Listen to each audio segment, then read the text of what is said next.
How's everybody doing? So we are going to have a panel when Brother Desmond comes in. I don't know if Norris is here. Brother Dorsey is going to come up, and you guys are actually, I'm going to make y'all come up over here so we could actually use the apparatus that you paid for. Amen. Amen. So my name is Latifah Simon, and I'm so honored to be here today for so many different reasons, so many folks I've been able to organize with over the years. You know, my eyes is bad. Where's the Young Women's Freedom Center? All right. I heard Angelique was here. Somebody told me the sisters from the center were here. I see Courage here. I know George is here. From the age of 19, that's when I actually met that guy named Dorsey. I was 19. I'm 45 now.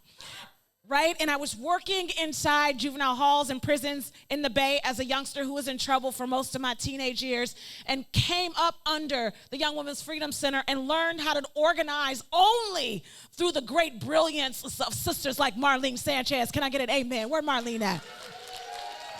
And other folks, the Angeliques of the world.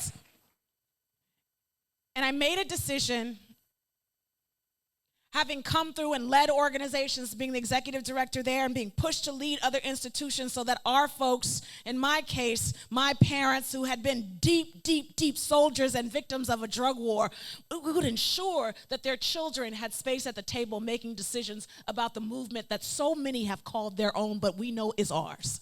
So I'm so honored that Dorsey asked me to facilitate a panel. I'm going to do something a little bit different, brothers. We're going to take 25 minutes. Can we do it? Instead of an hour, because we got some time to make up. All right? We got some time, so y'all got you got 5 minutes each. Let's do 7. First of all, before we start, I do want to give some deep love to these brothers.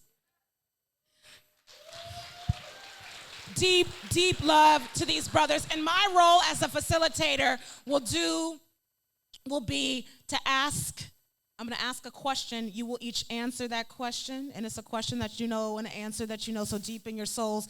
And then I'm going to ask another question so you all can lead a church like no one else. So I'm going to push you. It's like at a homegoing. When we say 3 minutes, we mean 3 minutes.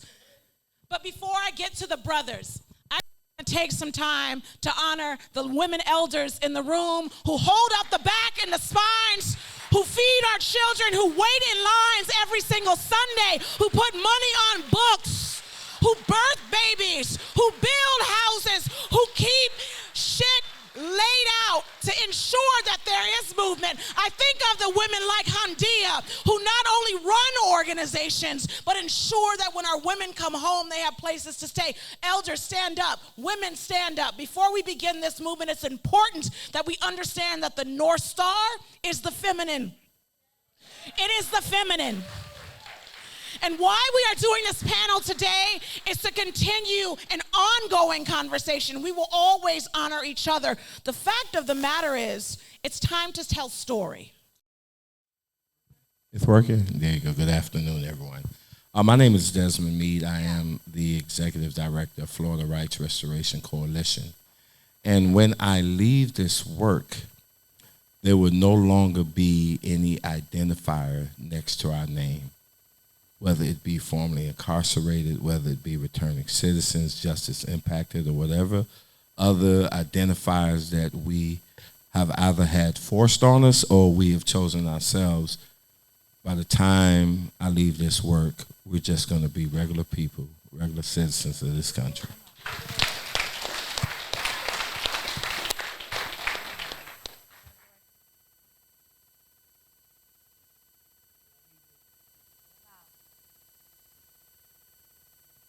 Is it on?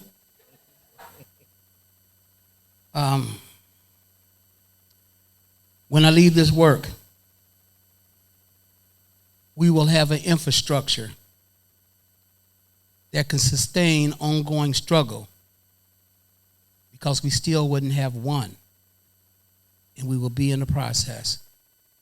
But we will have infrastructure that can sustain the ongoing work that's necessary.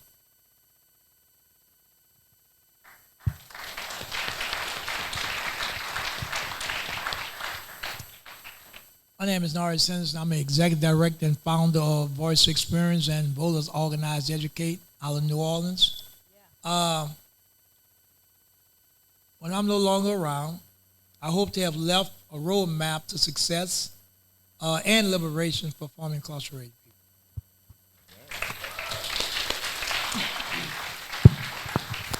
You know, I asked that question, brothers, because we all have made a spiritual decision to be in a David and Goliath fight. And you all have shown us through the development and the building of your institutions that there is no grant money, there is no individual donation, no fundraiser big enough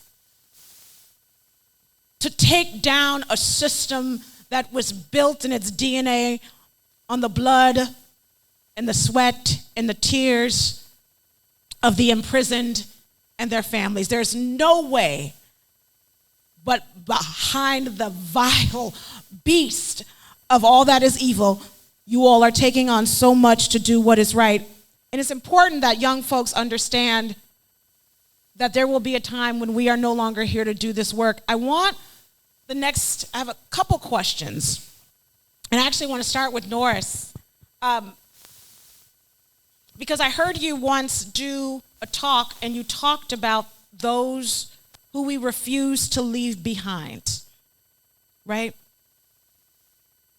And I want to understand for all three of you, in the many fights that you have fought, I want you to tell a little story about one fight, one victory, modesty aside, that we can be so proud of, that when we go home, we tell the story about that fight and that face and that person who will never see the light of day, why you decided to get up at 5:30 every single morning and knock doors and walk streets. Brother Norris, you can begin. Well, that story started for me while I was still inside. And in the late 80s, the prison I was in Angola, and we had this kind of reputation for being the bloodiest prison in America. And folks were projecting that we was going to have the worst prison riot in the history of this country. And we kind of just started thinking about, whoa, wait a minute, ain't nobody gave us that memo. Knowing what had happened out here at Quentin, what had happened at Attica, it was like, this is going to be some scary time. So we had a decision to make. Do we change our conditions or we change our circumstances? And we kind of like started pushing to change our circumstances. And what came out of that was in 1990, we got some legislation passed that created parole eligibility for anybody who had been in prison 20 years and was over the age of 45, with the exclusion of lifers. And the lesson I learned from that was that because I was a lifer, and I understood then that being on the cutting edge of change, that sometimes you don't even benefit from the change you bring about. And so even in that victory that we won, it was a thing that kept me motivated to kind of like keep fighting and keep inspiring people. And I tell people this all the time. The strength of the general is not during the battle. It's in the first few minutes after. Because you got to be able Can you say that again? And say it slow for the people in the back. The strength of the general is not during the battle, but in the first few minutes afterward. Because you got to be able to tell your troops something to keep fighting. And I found that innate ability in me to be able to convince people to keep fighting.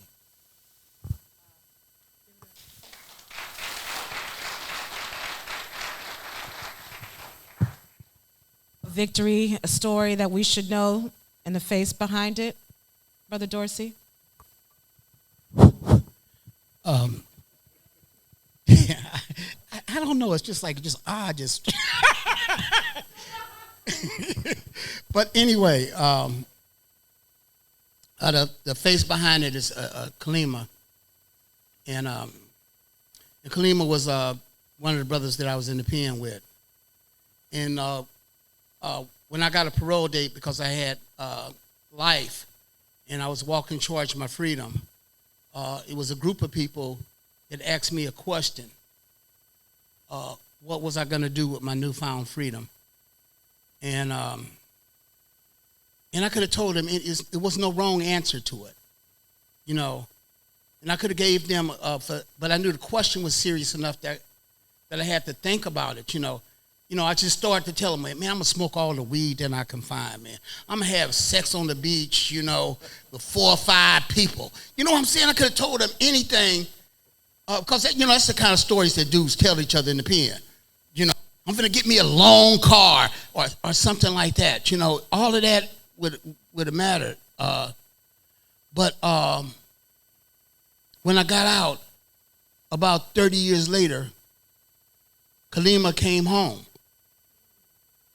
And he came to my office before he passed. And he had walked off over 40 years.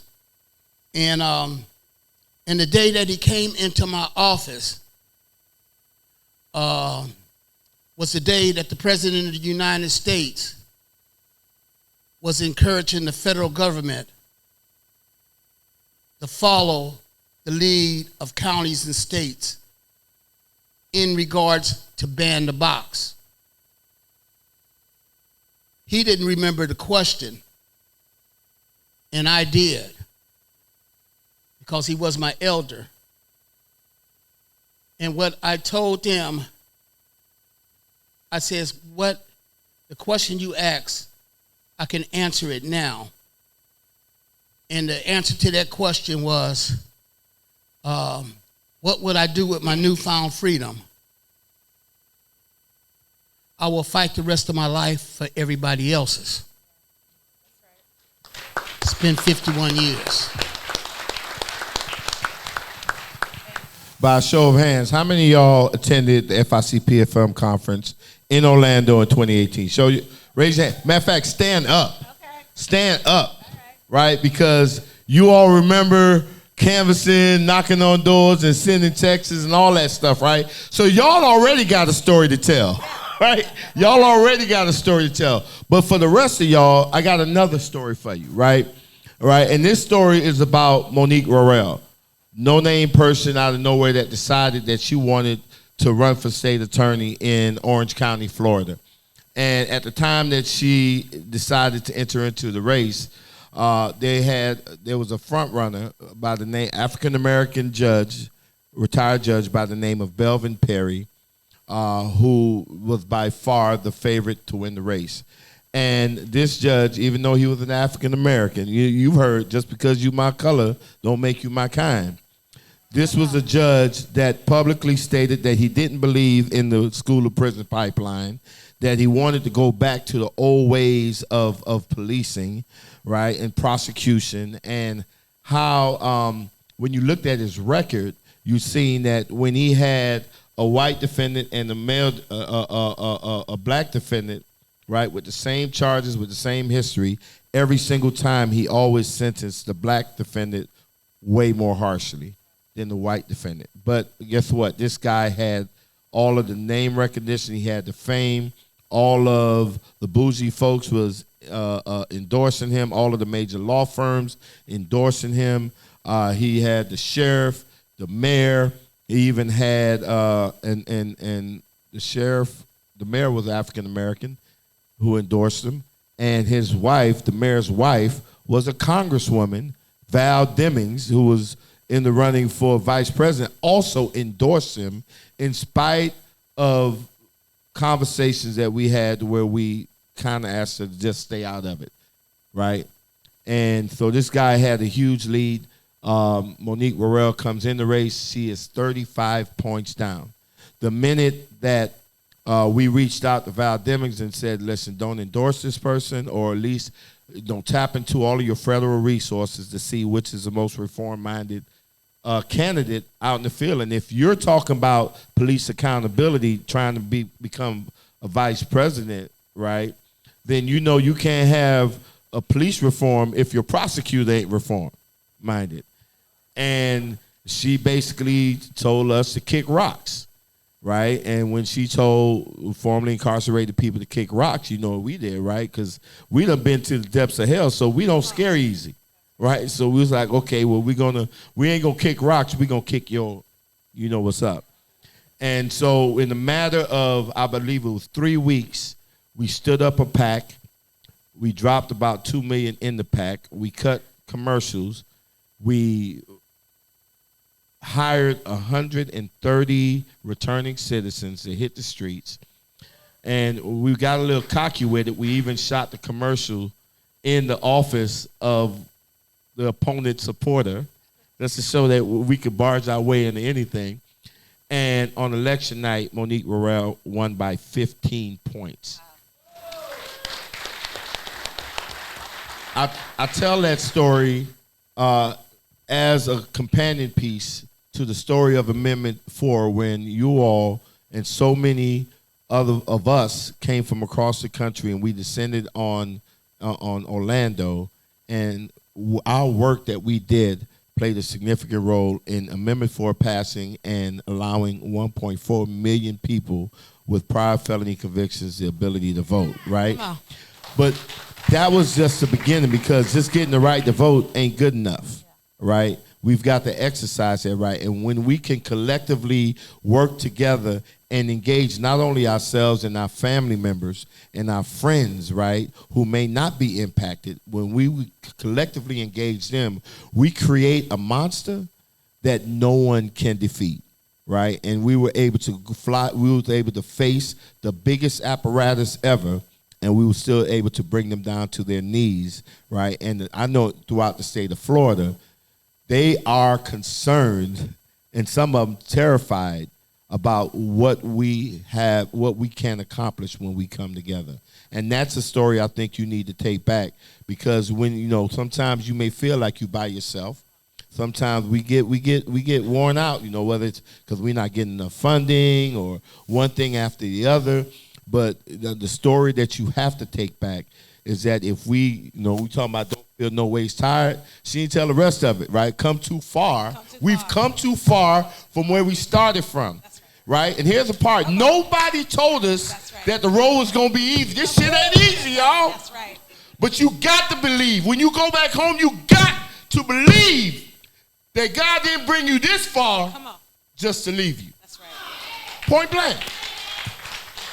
I mean, in this moment, in the 2 minutes we have left, I want to just reflect on the 3 stories we heard. We heard of a successful campaign within one of the world's most horrific prisons, and all prisons are horrific and treacherous. But we heard of a victory because a group of people decided that they were God destined for self-determination. We heard a story, a victorious story through Brother Dorsey about a policy advocacy campaign with little to no resources. But folks won because every single time the door was slammed, folks figured out how to get through the side door. And then we hear a story about an electoral fights that they say we have absolutely no business trying to organize, especially folks who make decisions about our freedom. And we won. When folks say mind your business, these brothers are minding their business. So the last question I have, and we have about 5 minutes, but for the youngsters, and I think everybody under 45 now is a youngster. When I was a youth organizer, it was like everybody under 18. Now it's folks who are a little younger than my mother. I know the youth, I know, it's been that long. I gotta say though, to the youth organizers in the room, or the youth who could not be here, the youngsters who have everything to lose if we don't get this right. Everything to lose. We don't have time for a story, but I would love for the brothers on the panel to give us a bit of a snippet, and this is your closing comment, of I wish I knew when I started. And we're gonna start with you, brother.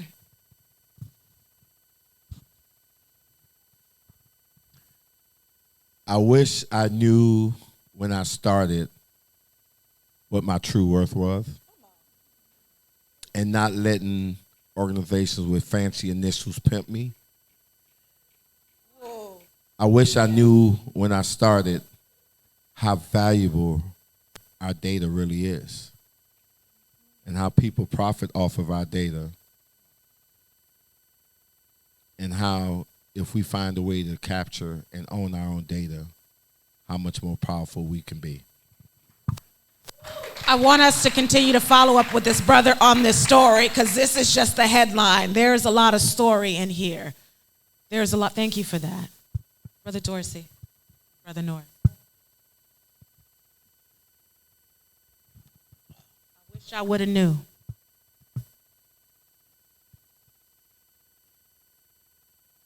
You know, I wish I knew how much of my time I wasted chasing meaningless shit. You know, I thought that I'd be happy when I got that Cadillac Eldorado.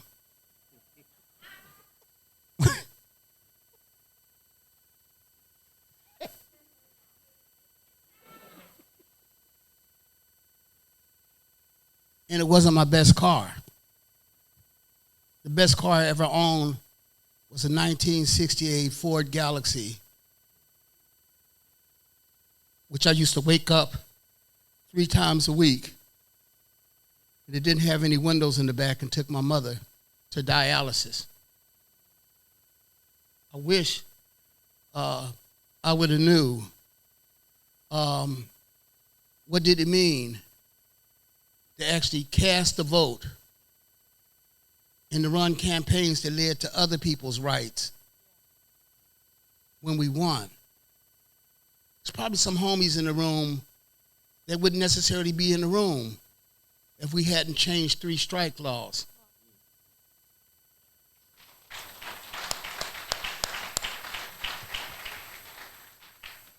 I wish I would have knew what it was.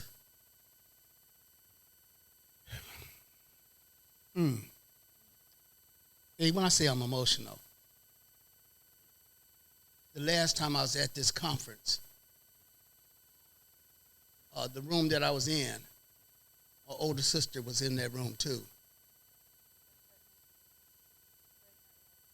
You know, so when we hear, and my little dog, I used to have a little white dog too. Bring him in too. You know, and I believe that I got a merciful God. And in that merciful moment, he gave us sunshine today when he could have gave us rain when we was out there on our. Yes, that's right. That's right. You know, and I think that was one prayer being answered that I probably started last week. You know, I wish I would have knew how to pray harder when I was younger. I wish I would have knew how to actually accept that my recovery was dependent upon my gratitude as opposed to my discontentment. My life changed so much more when I started being grateful for all of it, as opposed to not being grateful at all. So if it's anything that I probably leave you with, is that I invited these 2 brothers up on here because I want you to know, when everybody's talking about what they didn't do for John Lewis and the John Lewis voting rights, each one of us advanced voting rights in this time frame. Desmond, he did it in Florida. We helped secure 55,000 votes with Proposition 17, and both of these brothers gave me money. Norris did it in Louisiana. So when everybody else is not making it, what I'm here to tell you is that we are making progress when everybody else is not. I wish I would know how to teach you how to tell a narrative so that other people in the world can appreciate you. Not based on just the skin tone, because I got some black people when we started Ban the Box. Their question was, I said, we're going to ban the box. And their question was, nigga, are you crazy?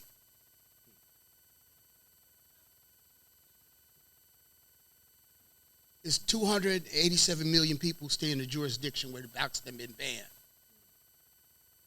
Voting rights for 1.4 million in Florida. Yeah. Unanimous jury verdict in Louisiana. Yeah. They won on the same day.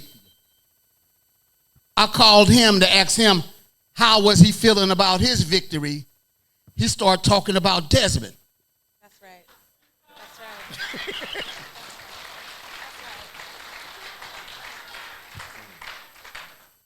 That was my reality. When I called my homeboy, man, you know, screw new Jim Crow. You just got finished overturning old Jim Crow.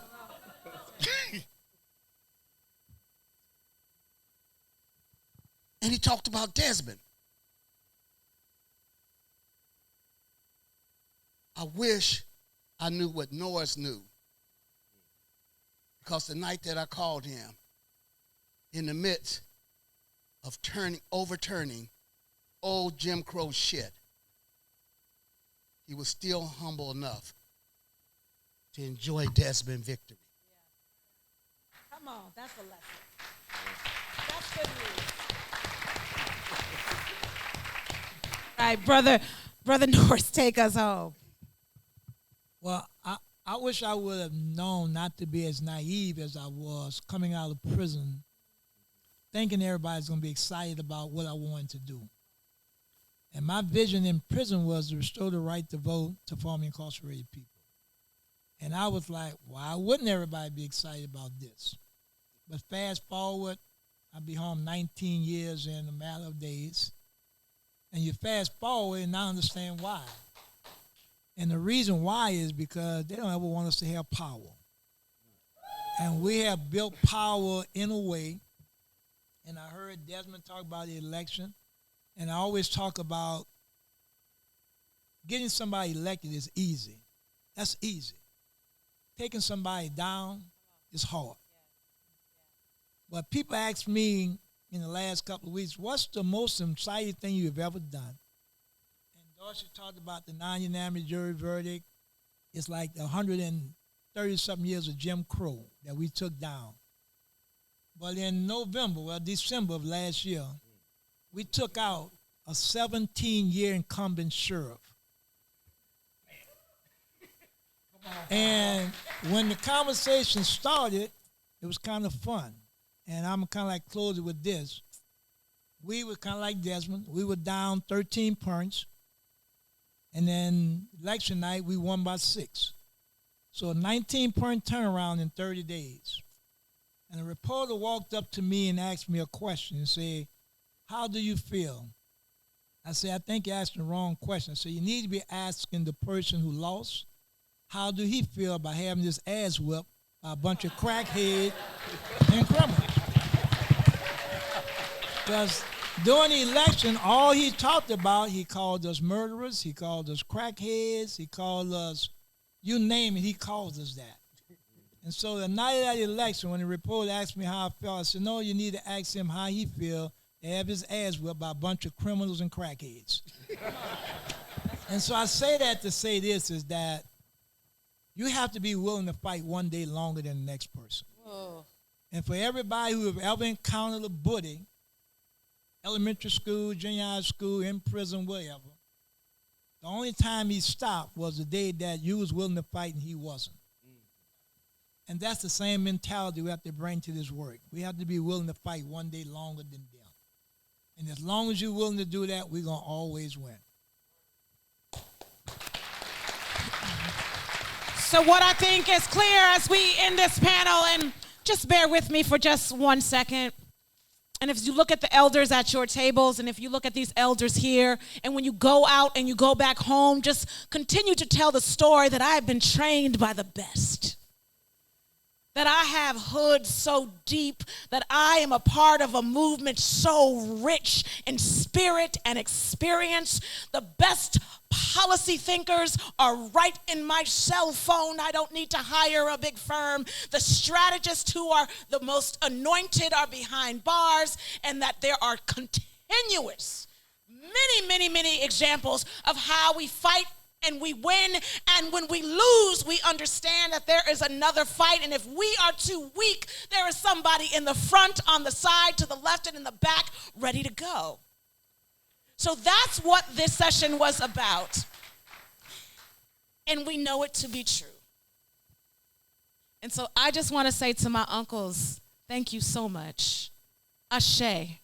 Let's give them a big round of applause and the thanks that they deserve for helping us heed a movement where we have changed the world, not only the narrative of how we think about the power of folks who have been put in cages by a system who wanted to see them dead.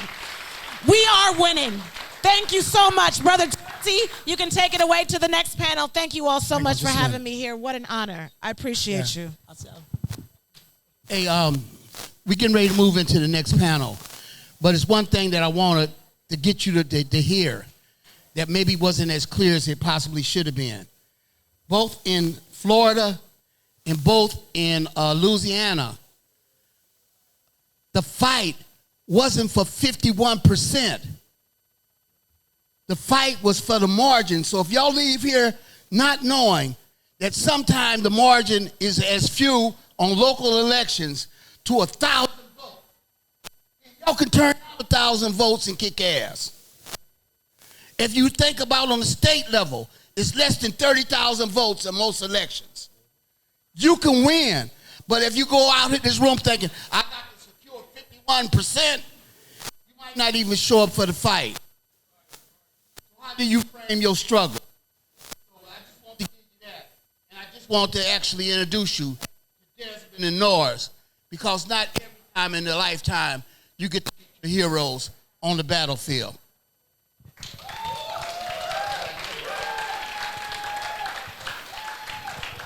And by the way, the last thing I want to say, when we decided to do this conference, my first two donors was these two brothers.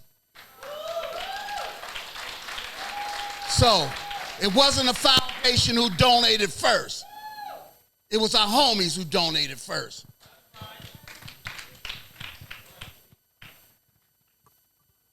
Woo! Now who we got coming up next?